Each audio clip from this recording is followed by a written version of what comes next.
Hai Sobat Freaks, balik lagi ke channel Berkebun Bersama Eros. Kali ini masih pembahasan tentang anggur teman-teman. Jadi memang sih karena belakangan ini lagi fokusnya di anggur dulu ya teman-teman. Jadi untuk yang strawberry, mohon maaf tunggu dulu. Tapi saya masih tetap siapin beberapa video tentang strawberry. Nah untuk kali ini saya mau sampaikan tentang bagaimana cara membuahkan anggur pada sistem teralis atau pada metode teralis. Jadi sebelumnya kalau teman-teman udah tanam anggur di dalam metode atau bentukan teralis, pasti bingung mau ngapain lagi nih ketika tanamannya udah mulai besar. Nah, video ini mau membantu menjelaskan sedikit tentang apa yang saya lakukan pada tanaman saya ketika saya sedang mau membuahkan. Oke, baik, kita mulai sedikit dari awal. Ini adalah metode teralis, di mana menggunakan double cordon. Double cordon itu dua sekunder, kanan dan kiri. Sekunder itu adalah cabang kedua atau batang sekunder, batang kedua. Oke, nah kemudian tinggi dari tanaman ini 120 cm untuk si tersiernya. Dari bawah rambatan sampai ke atas itu 120 cm. Kemudian apa aja yang saya lakukan? Oke, pertama, ketika tanaman kita udah sampai di atas jalur rambat seperti ini, kemudian si batangnya itu udah mulai berubah warna dan mengeras seperti ini udah bisa kita mulai percobaan buahkan. Jadi sebelumnya gini, ketika tersier ini saya tumbuhkan terus sampai di atas jalur rambat. Kemudian itu akan saya lebihkan sekitar 10 mata tunas dari jalur rambat seperti yang saya selalu bilang itu. Kemudian nanti ketika batang tersiernya itu udah mulai membesar dan mengeras, serta budsnya itu juga udah mulai membesar, baru mulai saya lakukan percobaan pembuahan teman-teman. Percobaan pembuahannya seperti apa? Jadi gini, kita cari dulu ini deh contohnya, misalnya paling gampang. Nah, sampai di ujung jalur rambat dilebihkan 10 mata tunas. Kemudian ini kita lihat ketika buds sudah mulai membesar seperti ini, buds juga udah mulai membesar seperti ini buds juga udah mulai membesar nih teman-teman nih. Tuh, ini juga. Maka 5 tunas dari tunas air yang tumbuh di dekat buds itu mulai saya buangin teman-teman, dengan harapan memancing si buds ini untuk pecah, untuk keluar, atau dia untuk nanti kemungkinan membawa apa ya namanya, membawa bunga gitu nih. Nah, sebenarnya kalau untuk yang sudah bisa sambung pucuk, ini tunas-tunas seperti ini bisa kita pakai untuk entresan teman-teman. Ini karena ini udah lumayan besar gitu. Oke, kita lihat lagi yang lainnya, contohnya dulu sebelum kita lakukan pemotongan. Nah, ini sampai di sini. Nah, ini tunasnya udah keburu pecah duluan nih, budsnya tuh, karena percobaan yang waktu itu. Lihat. Nah, tapi ini nggak membawa bunga, jadi nanti kita potong karena di sininya budsnya membesar, lumayan besar. Bentar. Nah, itu kan budsnya lumayan besar tuh, jadi kita ambil yang dari sini nih teman-teman. Buds yang ini kita potong. Ini untuk perlakuan cabang yang ini. Kemudian ada cabang lagi nggak ya? Oh, di ini ada nih.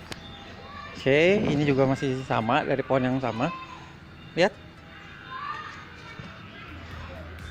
Jadi ketika percobaan pembuahan juga kemungkinan besar akan ada gagal. Nah, itu akan dibahas di dalam tahap yang kedua ya teman-teman. Jadi tahap satu ini bagaimana saya memperlakukan tanaman ini untuk percobaan pembuahan. Ini yang mau saya tunjukin dulu ke teman-teman. Nah, untuk yang ini sama nih, budsnya udah mulai membesar, tapi ini ada tunas airnya kan, ada tunas yang tumbuh dari tunas air. Nah, ini nanti akan saya potong-potongin untuk memancing pembuahan. Oke, ini juga bisa lihat nih, Ini adalah tunas yang tumbuh dari tunas air.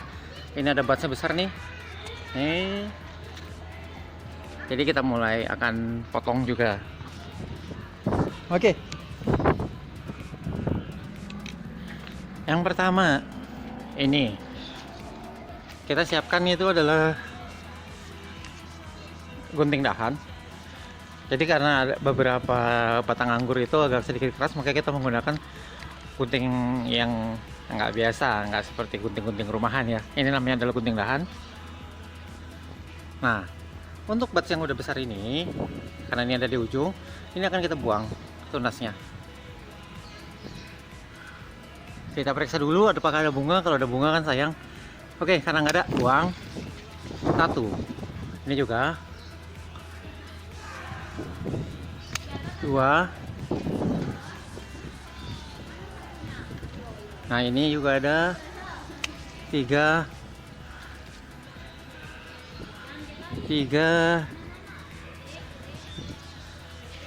Di sini 4, dan yang terakhir ini adalah yang kelima. Oke, untuk batang yang ini udah kita potong 5. Tujuannya adalah kita lihat nanti perkembangannya. Jadi saya selalu mengambil 5 yang di ujung, teman-teman. Ingat ya, 5 yang di ujung, dengan tujuan adalah jika gagal kita masih punya cadangan lagi 5 lainnya. Oke, sekarang kita coba potong yang ini dulu nih. Bentar ya.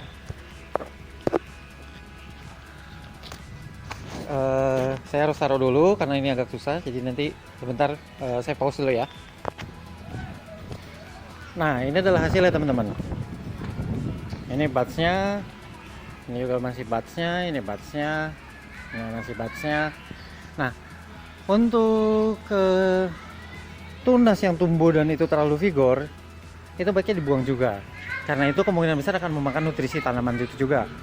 Plus jika ada tunas-tunas seperti ini, tunas-tunas kecil seperti ini yang pertumbuhannya kurang bagus, itu juga baiknya dibuang teman-teman.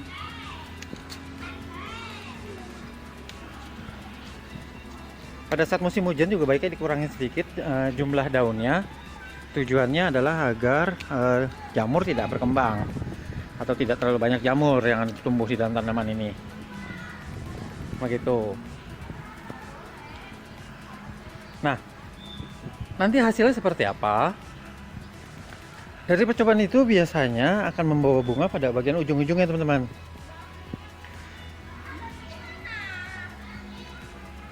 Nah, ini adalah ujungnya, dan ini biasanya membawa bunga tuh seperti ini. Tapi ini udah jadi buah.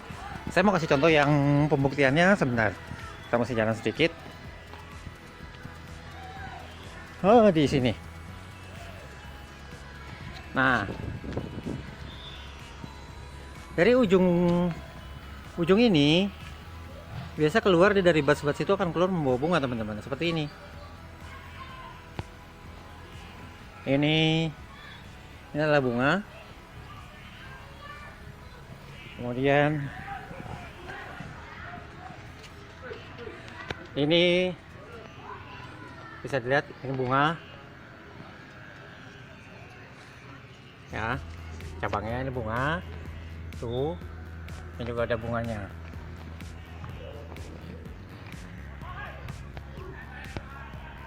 Oh, itu adalah bunga, ini juga ada bunga nih. Atau kalau mau lihat bukti lainnya juga ada di sini. Nah, ini yang dicoba potong kemarin. Tuh. Ada bunga lagi. Jadi itulah trik untuk membuahkan pada tanaman dengan metode teralis, teman-teman. Seperti ini juga. Oh. Itu. Oke. Ini dulu episode kali ini. Sampai jumpa di episode yang lainnya berikutnya. Tetaplah berkebun, teman-teman. Sampai jumpa.